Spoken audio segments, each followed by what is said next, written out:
NBR. Estás en tiempo compartido. Alfredo Martínez y su equipo hacen de la mañana de NBR tu mejor compañía. Seguí en NBR, la radio. FM 90.5, donde el mensaje se potencia. Seguimos transitando el mes del maestro e invitando a aquellas docentes que hayan decidido prestarse a este juego, como solemos decir. Me da mucho gusto recibir a Gaby de la Cuesta. ¿Cómo estás, Gaby? Bueno, buen día, Alfredo. Bien, gracias. Bien, bueno. Me decías que ahora tenés 2 fechas de cumple. Sí. Sí. Mi cumple es el 2 de octubre, pero justo te contaba antes de empezar que un 27 de septiembre, ante tanto estrés, después de tanta pandemia, me tomó un herpes, pero cerebral, así que estuve en una situación límite atravesando. Mirá vos, así que bueno. Y estás bien ahora. Estoy bien. Menos estresada. Sí. Eso se trata de estar mejor. Ponele, dicen los chicos, ponele. Sí. Gaby, contanos de tu trayectoria, de aquellas cosas que te han conmovido, de aquel momento clave en tu carrera. Bueno, en realidad la docencia siempre me gustó de chiquita. Siempre yo en casa andaba entre los ladrillos y los pedacitos de madera jugando a la maestra. Ajá. ¿No? Después en mi avance... ¿Tus hermanas también o vos? Sí. Mis hermanas las más chicas, con Marcela, América, sí. Miriam. Y a mi mamá le encantaba también eso, siempre nos apoyaba mucho, que le encantaba mucho lo que era la docencia. Siempre contábamos con mucho apoyo. Y las hermanas más grandes, bueno, somos tantas que 9 mujeres y 3 varones, que las hermanas grandes nos apoyaron a las más chiquitas. Así que bueno. O sea, las más grandes a lo mejor tenían otra impronta, venían, no sé, claro, las cosas eran diferentes, sí. Y apoyaban esa inquietud de ustedes. Sí. 9 mujeres y 3 varones. Oh, qué familia. Sí, sí, la verdad que...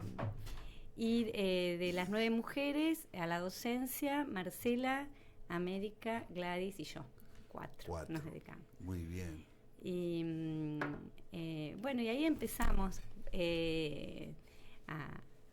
más o menos también a conversar entre nosotras, a contar qué experiencias teníamos dentro de las escuelas y demás. Y bueno, yo hice el secundario en el Colegio San José y tenía a Alita Eliseis de profesora de matemática. Bueno, y a mí me encantaba matemática. Y bueno, ella un día me dijo, vos tenés que seguir profesora de matemática. Mirá. Y ahí es donde te inclinaste por esa... Sí, dentro de una de las carreras de docencia.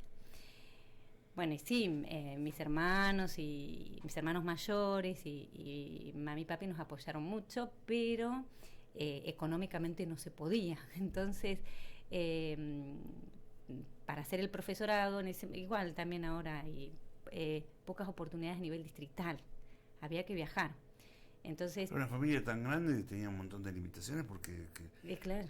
Criar 12, educar 12, son demandas muy fuertes. Sí, tal cual. Pero siempre se preocupaba mucho que nosotros tengamos buena conducta, tengamos esas cosas, siempre nos tenían bastante cortito, con la mirada nada más. En ese momento no necesitaban nada, marcarnos algún límite. Nuestros padres eran... Y ahí, bueno, justo yo pude conseguir trabajo. Entonces, bueno, por supuesto, en casa comida y demás nos faltaba, pero para viajar en ese momento, cuando terminé la secundaria, pude conseguir trabajo, hice el profesorado en Mercedes, el profesorado de matemáticas. Gaby? ¿Cómo? ¿De qué año hablamos? Del 88, empecé ahí. Uh-huh. Bueno, justo ese año fue un poco difícil porque fue el año que... ¿De la hiperinflación y demás? De hiperinflación y encima papi de un infarto un día para el otro se nos fue así. Mira, no me acordaba que era este CEP. Sí fue. Pero fue de mucha inflación, sí, el sueldo te alcanzaba para pagar el boleto. Sí. Era terrible. Y faltar allá no podías, o sea, el Instituto de Mercedes... Qué momento duro ese. Muy exigente, sí. Entre las dificultades económicas, la partida de tu papi... Sí, fue el primer año del profesorado fue el más difícil, sí, porque atravesamos un montón de Y cuestiones. y por otro lado, eso te podría haber hecho bajar los brazos también. Sí, pero la verdad que en ese sentido, yo Está siempre bueno. digo, fuimos muy optimistas. Siempre nos bajoneábamos, pero entre nosotras siempre nos apoyábamos. Sí, mami siempre presente estaba. La verdad que yo digo, cómo se organizó siempre ella para atendernos a todos. Yo estaba estudiando y ella el matecito te alcanzaba, Qué amor. esto, siempre. Sí, la verdad que siempre digamos, se entusiasmaba en acompañarnos Qué lindo. ella. Sí. Y bueno, cuando hacía el profesorado trabajaba en el hospital, primero empecé en la parte administrativa, después auxiliar de farmacia, y también me gustó mucho el hospital, o sea, trabajar en salud es lindo. Y Vos tenés parte de la familia trabajando en salud. Sí, pero además en esa época muy bueno era el grupo de profesionales que trabajábamos. Cuando yo entré estaba el doctor Casal de director, que también eran docentes, Claro. daban clases, el doctor Casal, el doctor Piccioni, el doctor Bugallo, el doctor Ayoub, el doctor Carpinetti. La verdad que ahí aprendí muchísimo. Y bueno, entonces estaba en paralelo. Y también las que te ayudaban mucho ahí eran las monjitas del San Antonio. Ellas a veces estaban en institutos en educación y cuando se jubilaban las pasaban a la capilla y a hacer trabajos dentro de los hospitales. Y ahí también aprendías mucho cuando conversabas con ellas. Y bueno, yo estaba trabajando en el hospital, me recibí del profesorado, el San José fue donde terminé mi secundaria y me ofrecieron las horas, la verdad, y después tomé algunas horas en el Estado, y siempre estaba ahí, ¿no? Trabajaba en los dos lugares, bueno, tenía mis hijos y demás, pero siempre me absorbía mucho tiempo los dos lugares. Y la verdad que estaba pensando, ¿no? Si seguir en el hospital, o me daba lástima dejar el hospital porque había muchas cosas lindas para hacer ahí, esto de estar pendiente de la salud del otro y ver qué cosas podés hacer para colaborar con las personas, y más en estos pueblitos que todos nos conocemos. Pero después una monjita siempre me decía, yo te veo que estás ahí confundida entre salud y docencia. Te decía así. Siempre me Era decía. la época de la hermana de Beatriz, estaba pensando en eso. Y la hermana Eufrasia, una monjita Eufrasia, que era licenciada en sí. educación, había sido representante legal de una escuela de San Antonio, creo que del centro, de Capital, por ahí. Ella siempre contaba, tenía mucha preparación, me hizo comprar muchos libros, me ofrecía mucha bibliografía, que de hecho doy clases de superior hoy y se las comparto a las chicas. Y ella me decía, yo te entiendo que estés confundida en si seguir tu carrera, en seguir, digamos, tu trayectoria en salud, en educación. Y me decía, pero dedícate a educación. Dice, tienes más perfil para educación que para salud. Porque sí, lo que tiene educación es que hay mucha normativa. Hay mucha normativa que te exige, pero te cuida y te protege. O sea, y eso te ayuda a hacer una gestión lo más objetiva posible. Y bueno, con tanto, ahí ya después tuve que dejar el hospital. Pero también te sirve trabajar en salud y de docencia porque, sobre todo en secundaria, que estás con el adolescente trabajando, el preadolescente y adolescente, que es muy común que los chicos atraviesen los duelos propios de la adolescencia. Entonces las cosas que yo aprendí en el hospital me sirvieron para entender algunas conductas que se veían en el aula o bueno, cuando estuve en el cargo de directora de la escuela secundaria 3 también, empecé a entender, o sea, esto de... Y, por ejemplo, cuando trabajaba en el hospital, también a veces los médicos, cuando hacían historias clínicas que nos pedían, que ellos nos dictaban y expedían, siempre decía, bueno, priorizar la salud. Entonces ahora también cuando aparece esa frase. Claro, priorizar la salud y bueno, la educación priorizada. O sea, cuando uno está atravesando una situación de salud, la educación pasa, pero están en el mismo plano cuando uno está bien, salud y educación. Claro, pero si no tenés buena salud no vas a poner buena educación. Así que bueno, y después, por eso es también trabajar un poco en educación, te sirve mucho tener conocimientos de salud. Sí. Claro. Entonces fuiste haciendo tu trayecto así como profesora. en San José, tomé horas en la EGB3, porque no podía tomar muchas horas porque tenía muchas horas en el hospital. Y ahí empecé a tomar horas en el Estado y tomé lo que era la EGB3 en ese momento, que compartíamos edificio. Vos fuiste a la inauguración, ¿te acordás que fuiste nuestro? Sí, como no. Locutor. Lo recuerdo con mucho cariño. Sí, que nos donaron la bandera ahí cuando se crea la escuela. Estamos hablando del año 2002. 2006. 2006. Mira. Se crea, que era primero SB2 y después pasó a ser secundaria orientada, secundaria 3. Compartimos edificio con la Escuela 21, pero yo antes ahí empecé siendo profesora. Y la verdad que es enorme el desafío, porque vos veías que los chicos estaban ahí, ya la secundaria era obligatoria, no tenían, digamos, mucha estabilidad, les costaba mucho trabajar la estabilidad. Y bueno, ahí empezabas a trabajar con ellos y veías que los podías estimular. Yo siempre digo que como docente siempre también aprendemos algo todos los días, de conocer el perfil de los chicos, las inquietudes. O a veces uno planifica una clase pensando que la introducción, el desarrollo y el cierre de la clase, pero a veces en el desarrollo surgen dudas de los estudiantes que te invitan a repensar la planificación. Y bueno, ahí empezamos a participar con los chicos en Feria de Ciencias, y cuando empezaron a irle bien, yo dije, sí, obvio que hay altibajos, ¿no? Un día las cosas andan bien, un día muy propio de las... Claro, y los adolescentes son los que están ahí más en la incertidumbre de estar marcando. Esa línea de fuego que las emociones los... Sí. Los manejan. Claro.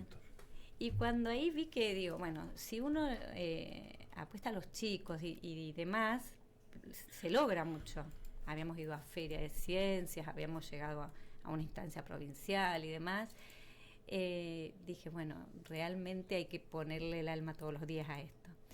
Y bueno, ahí después rendí para directora y también fue un gran desafío, muy buen equipo de trabajo. Cuando yo estaba como profesora tenía muy buenos compañeros que también nos trabajábamos en conjunto. En ese momento estaba Mónica Fersola, que era la profesora de Ciencias Naturales, y yo de Ciencias Sociales, compartíamos los horarios. Fue un gran desafío. Y después, cuando rendí para el cargo de directora, también el desafío te invita más a... Siempre también, nunca me dedicaba solo al cargo de directora, siempre también a dar clase, porque si no... No querías perder ese vínculo con el alumno, pero desde conducir la clase. Claro. Y ahí podés encontrar el equilibrio, ¿no? Entre, a ver, ¿por qué pasa esto en el aula? Y si yo miro solamente desde la dirección, entonces ahí a veces empezás a comprender un poco más, o lográs comprender más a los duelos que atraviesan los adolescentes, o que por ahí se distraen, o que por ahí hoy están entusiasmados en una clase, o en un momento de la clase sí están motivados, pero después por ahí se bajonean 2 horas, ya se comienzan a aburrir. Entonces, cómo estar constantemente planificando actividades que tengan que ver con las necesidades de ellos. Hoy lo lúdico es fundamental en todos los niveles. Y bueno, después tuve que ir dejando horas, pero siempre alguna hora es importante, porque digo, bueno... Mirá vos qué mirada, ¿no? Sí. Siempre el ancla en el aula. En el aula, sí. Qué bárbaro. Sí, cuando tenés, digamos, esa necesidad de ser, de la docencia, ¿sí? Porque, bueno, y esto de confundir docencia y salud, digamos, son perfiles muy parecidos. Esto de la vocación, yo a veces veo, hay los médicos que conozco dedicaron su vida al paciente. Bueno, es como el docente que dedica parte de su vida a los alumnos. Es muy parecida a las historias. Favaloro siempre decía una frase muy linda, ¿no? Antes de ser médico me considero maestro, me considero docente, una frase muy linda que y porque enseñamos, él siempre decía en unas palabras que había leído. Y bueno, entonces creo que esto de estar en el aula es lo más rico, porque aprendes todos los días. De los chicos aprendes las necesidades que ellos tienen todos los días y creo que secundaria, si bien es el nivel más complejo, porque está inicial, primaria, secundaria, el nivel terciario, hasta secundaria es obligatoria y después terciario ya son optativos, creo que, porque el adolescente ya de por sí, nuestra etapa de la adolescencia es la más compleja, ¿no? Todos los cambios que se producen también se producen dentro del aula, pero creo que ahí es donde aprendes más. Eso es. Me encanta escucharte y descubrir que hablas todo el tiempo de aprendizaje, es decir, desde un lugar de humildad y de servicio, porque sos como una gran observadora de las conductas de los alumnos para después actuar en consecuencia, no bajar como una caja y decir, esta es la caja, aquí está acá está la sabiduría. Claro, no, claro. Sí, no. Es una exageración, pero quiero ser gráfico. Claro. Me parece que es clave esto de que todos los días aprendés y aprendés de los chicos también, de las inquietudes. Hoy la tecnología además es probable que te enseñen más los chicos que uno pueda transmitirles los conocimientos. ¿Y cómo llega el momento de alcanzar este lugar de trabajo que tenés hoy? Y después, hoy inspectora.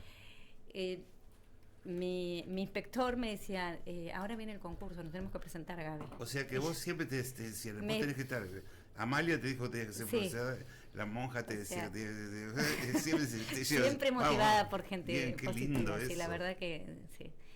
Y bueno, ahí, le digo, Omar, nos presentamos ahí.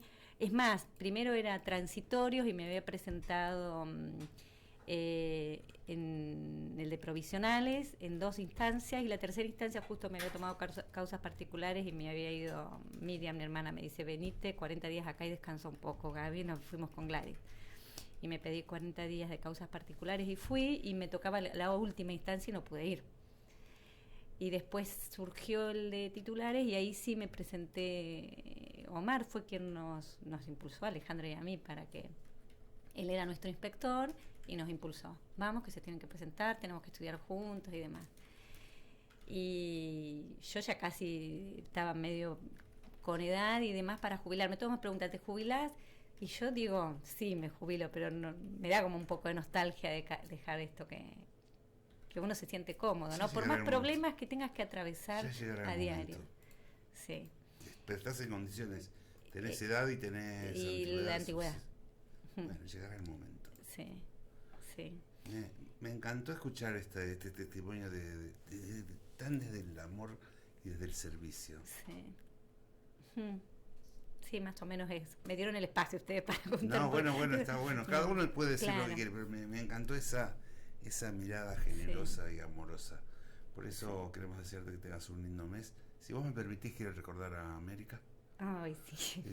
Todos los días la recuerdo. Sí, me imagino. Todos los Y días. bueno, es bueno también ponerlo en palabras. Sí. Recordar amorosamente, también ella estaría jugando a este espacio.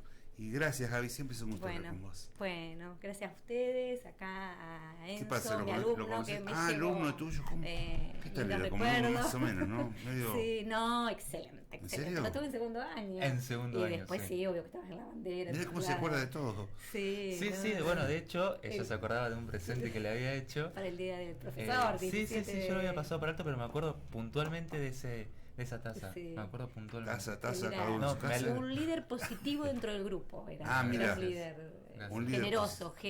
Porque bueno. Y se te pone agradezco todo, que te agradezco que lo recuerdes, en serio. Sí, no. ¿Cómo fue lo de la taza? Una vez para un día del docente dijimos, bueno, ¿qué puedo regalar? Me gustaba en cierto punto de hacer un presente o algo de eso, y a ella la teníamos en físico-química, a Gaby la teníamos en físico-química, así que una taza que decía feliz día, profe, y la profe en dibujito de físico-química. Bueno. Sí, ponían, porque ¿qué pasa? Hacer el regalo para el Día del Maestro es fácil, es más accesible, porque hay un maestro, 2, pero en secundaria ya tienen 10 profesores, 12, ya se les complica. Pero este grupo se había unido para el presente. A veces sí, también cartas muy lindas me han regalado algunos alumnos. El tema es la intencionalidad y el presente Sí. en su espíritu, Sí. más que el presente. Que en un momento le dijimos, Gaby, vení. Tenemos que Sí. algo que Qué lindo. decirte. Y Sí, yo gracias. tengo re lindos recuerdos de muchos alumnos. No quiero nombrar a ninguno para no, pero bueno, Enzo, después la otra vez a Gastón, con Gastón, que estuvo, me parece, acá Sí. en el programa, hermosísimos recuerdos. Gastón era un bullicio, pero le encantaba matemática y se sentaba en el rinconcito a resolver los problemas. Después, sí, también Olimpiadas de Física pasamos, ya fuimos a instancias a Córdoba, también con otras alumnas. Y todo lo que es Olimpiadas también, Dolores también, que estaba en matemática, nos ayudaba mucho y nos invitaba a participar, Dolores Valverde. Sí, sí. O sea, siempre hubo espacios donde no era solamente el aula, a ver cómo podemos llevar a los chicos a motivarlos para que vayan a Feria de Ciencias, para que vayan a Olimpiadas, para que vayan... Y si no, hacer un congreso científico escolar, para que por lo menos cuenten esas inteligencias múltiples que tienen los chicos, que tenemos todos. El de hoy pero- fue un testimonio que tuvo poco de primera persona y mucho de idea general. Me encanta, de idea de equipo, de totalidad, de aprendizaje. Me gustó mucho, gracias. Bueno, no, Un gracias a placer. ustedes por invitarme y darme el espacio. Un placer. que todo- Gaby de la Cuesta, en el mes del docente, estaba con nosotros. Existen lugares maravillosos a los que podemos ir sin movernos desde donde estamos. La magia de la programación logra eso. NBR, la radio 90.5. Te contamos todo lo que pasa y lo reflejamos en nuestras redes sociales. Estamos en Instagram, Facebook y Twitter como NBR La Radio.